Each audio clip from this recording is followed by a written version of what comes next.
पाणी आणतो. तू नको पितांबर, हे घे. त्या समोरच्या ओढ्यावरनं पाणी घेऊन ये.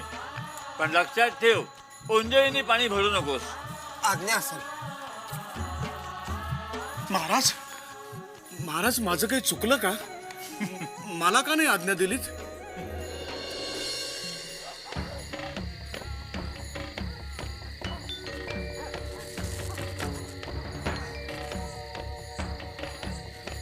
अरे बापरे, महाराजांनी तर सांगितलंय की ओंजळीनं पाणी भरू नको म्हणून. आता काय करावं?